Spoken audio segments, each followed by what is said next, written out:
Hello, I'm Toycat, and this is Q&A Saturday, the weekly series I run on my channel. I answer your questions that have been asked over the past week or so, both on my channel and on my Twitter. These tend to come in from the comment section of last week's video, or from a reply to a tweet I put out each week, and they tend to be mostly focused on the next update for Minecraft the console, but we have a bunch more questions about just other things that people have wanted to ask me over the past week, so I figured why not answer your questions to me, and that's what Q&A Saturday is all about. So that's what we're doing now. Hopefully you all do enjoy. You can like the video too, because it helps out the channel and lets know you do like these source videos. It's worth mentioning before I begin that it's really hot in the UK right now, so like you might hear a fan in the background, and also the actual background, the background gameplay, is going to be me playing Battle. There's a lot of like, I try my best but I don't succeed, but I figured it'd be kind of cool to share this with you all, because there's lots of moments where it's like I almost win and then I don't, and maybe that's your favorite thing. So with that said, let's get straight into the first question, which comes in from Jasmine, who says, #Q, what do you think the best bit of the Better Together update is, or any recent updates? So what's the best bit of the upcoming update, the Better Together update for the Pocket Edition / the brand new console version? I think honestly the big thing, and this is something most people aren't thinking about, is the ability to, if you do pay for realms, which I guess I will do because Minecraft console ever,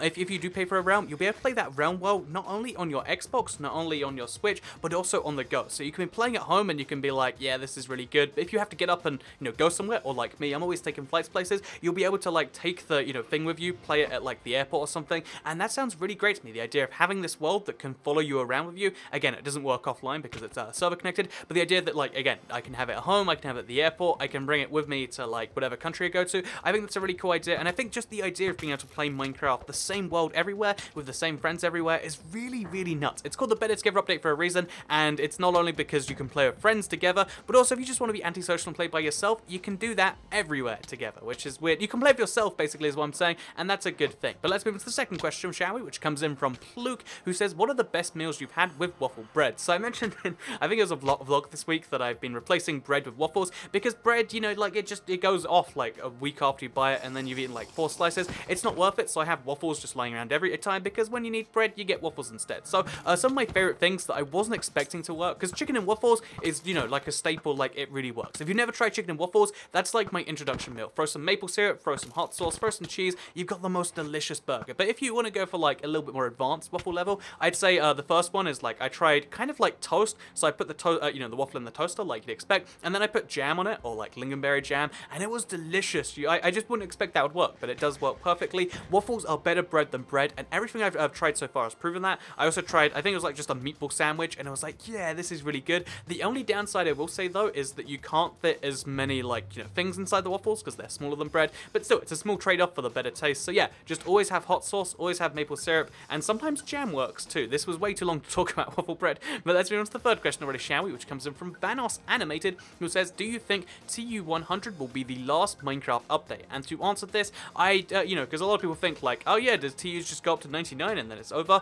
No, that's not how it works at all. Even the PC, where there was logically like a stopping point of like, oh yeah, so we'll hit Minecraft 1.10 and 1.9, and then what can the next update be? 2.0? Okay, no more updates. No, they just went to 1.10. So of course, Minecraft console, they won't just stop at TU99. They'll go to TU100, then TU101, then TU102, etc. And that'll be a really interesting time, in my opinion, because if they haven't changed their update system by then we'll be in this like triple-digit update, like, oh, it's titled Update 103. And I think I could be wrong. I looked this up, but I couldn't find any solid information on it. But I don't believe there's any other console game that's ever had 100 updates, because console updates are a lot harder to make than other platform updates. And even the most updated game ever was like once a week with RuneScape with like 900 updates. I believe it would be like some form of record for console games, at least, if Minecraft console ever does hit 100. And I think that's a cool little fact just to go alongside of this. So TU100 isn't the end. We might not hit TU100, but we almost certainly will. And when it does happen, it will be a really big deal, I believe. So let's move on to the next question, shall we, which comes in from this super sub 403, who says, are you an early bird or a night owl? And I really like this question because like it's such a amusing way of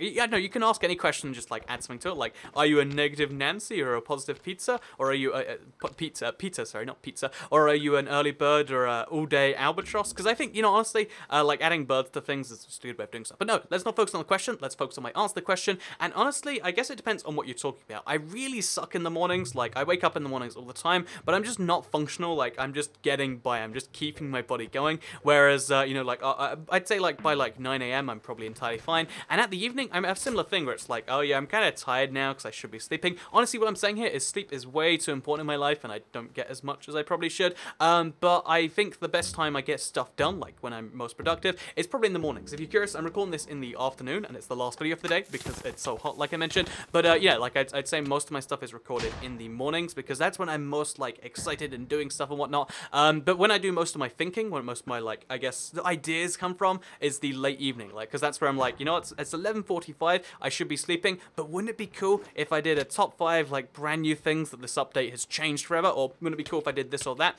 You know, all these sorts of things hit me late at night. So I guess it depends on your question, but I do lots of stuff I do lots of like productive stuff in the morning. Like I can make my body do stuff in the morning, and I can make my mind do stuff in the evening, which is confusing to say, but whatever. Let's move on to the 5th question, which comes in from Ait or Alite, who says, have you built your own PC? Have you ever built your own PC? And the answer is like kind of yes, kind of no. So I always have my brother to help me because I can't actually, yeah, because I did a course on like building computers, but I still don't know everything, and I always make mistakes if I do it myself. So I get my brother, he just helps me out, and sometimes he just does it for me, honestly. And my latest PC was actually a custom build, you know, by myself too. So it actually uses a it's the reason for that, by the way, because a lot of people say, why would you ever do that? It's because you get it for cheaper. You know, the parts are cheaper than buying the completed thing, and also it's because you get to like customize it how you want. Like I really want to have this CPU, which most pre-built computers won't have. I want to have it like this. I want it to be, if you're curious, I built a really tiny PC so I can move it around with me if I wanted to. And yeah, that's just something you don't get when you buy a pre-built PC. So let's move on to the next question, shall we? Which comes in from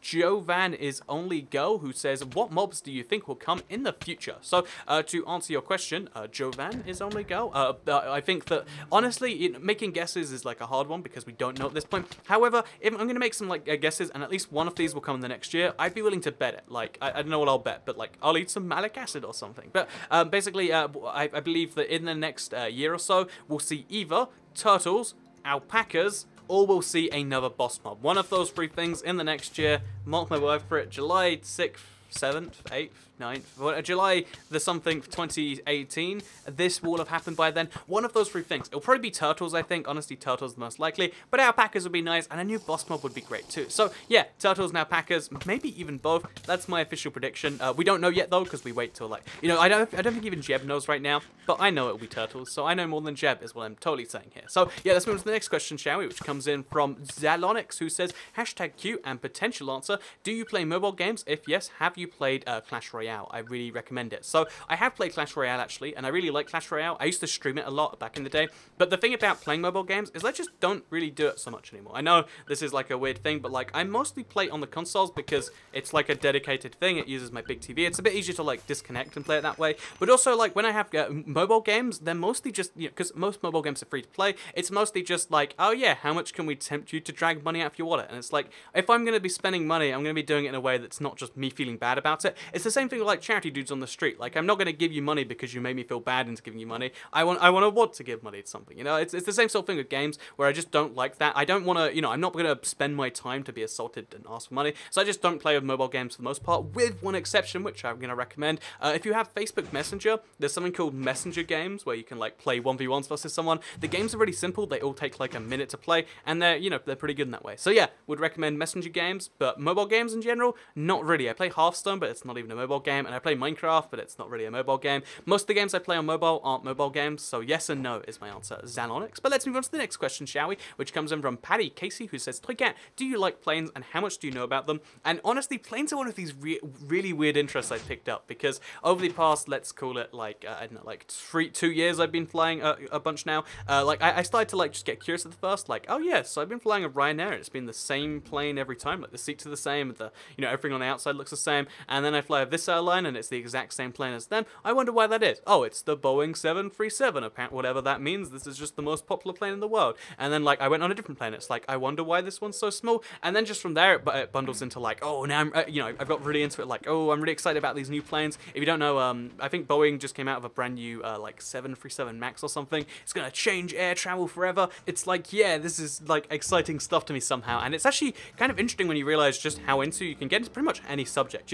I feel like most people always look at other people's subjects and be like, that's a weird thing to be into, but we're all into just strange stuff as humans. That's what we do. We just pick little subjects, and then you get more interested, and then it becomes a hobby, and then like you start knowing people over it. It starts becoming a conversation starter. Like, oh yes, you hear about that new plane, and I don't know. It's one of those strange things that like you never would assume there's even an interest, but every single thing you can think about right now has a group of people that are interested in that, and that's either both delightful or scary to think about. But it's something I wanted to share.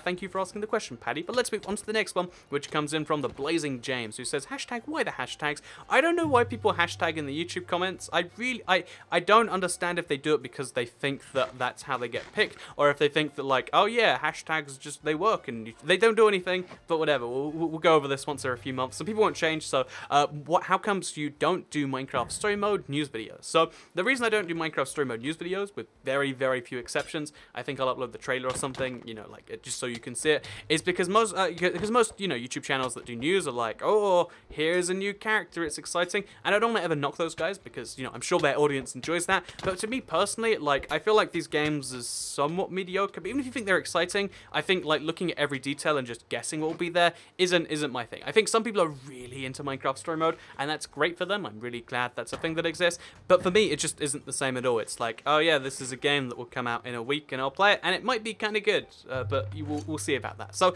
yeah, I'll be streaming it on Tuesday, in case you are curious, but I won't, I don't get really excited in the pre-release, and generally speaking, I only upload news videos if it's something I'm excited for personally, or I'm looking forward to personally, or if it's something I think is so notable that it's worth knowing about regardless. Like Pocket Edition updates, I'm not generally that excited, except this big new one coming up, but you know, I'll still upload videos if they're that big of a deal, or if it's doing something that I think is interesting regardless. I think that's just how news should work on my channel. Maybe I'm doing it wrong though, because you know, those guys get a lot of views, like I said. So yeah, I have nothing against those guys. I'm just saying that's not what I do, and that's the reason I do it. Hopefully that explains Mr. Blazing James. Nice icon, by the way. But let's move on to the last question, which comes in from David, who says, what was your worst experience / problem in a foreign country? So it was actually when I went to Russia recently, because we wanted to, we booked an apartment and an Airbnb, I should say, and we went to go stay at the Airbnb. We'd set it all up. He was like, oh yeah, you have to pay 1,000 rubles extra, and you know, like, just to get here at this time, and I'll send a guy who'll come pick you up, or give you the keys, he'll do that sort of stuff. And because it's Russia, English is just not widely spoken. Like, some people speak some English,